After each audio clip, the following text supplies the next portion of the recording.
So trying to make the kind of AI process visible in the artwork.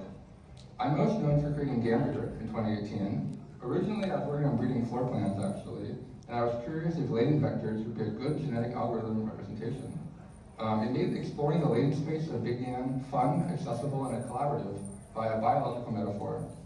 Named after the research of pig breeder, every image could be bred, mutated, and have its genes edited. ArtBreeder revealed this vast, rich latent space that was hiding in Big Yan, and also introduced AI image generation to a wide audience for the first time. We've had over 13 million users and made hundreds of millions of images. It also focused on the collective nature of exploration. All the lineages were visible, and images were the results of hundreds of people branching off each other, and all images were in the public domain.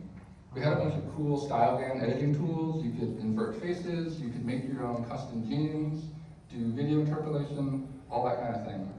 But what I'm really most proud of is the artists, some of whom are now quite well known, who established art practices on ArtBreeder, using the platform as a source of inspiration and collaboration. Since then, I've been investigating other interfaces and metaphors, and running a small studio where we released many tools and experiments, including multiple further tools to navigate the latent spaces of newer models, in this case, both the image embedding space and text embedding space at the same time. We've also produced a series of experimental interfaces for craft and control based off metaphors of painting and collage.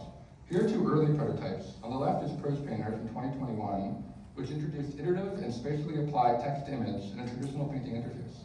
And Collager in 2022, which introduced image-to-image controls via collaging noise texture patterns.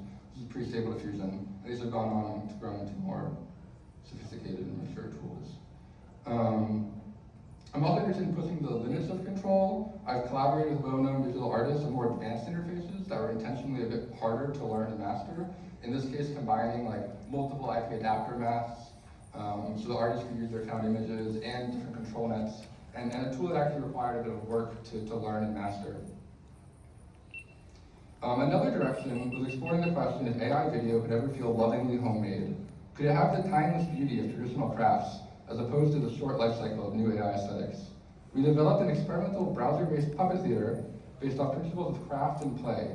Using the puppets metaphor, it uses browser-based hand tracking and papercraft physics to rig simple forms and compose layered animations.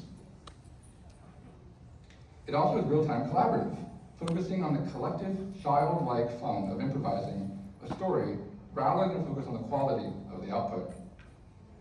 Puppets also established real-time spatial control for video content.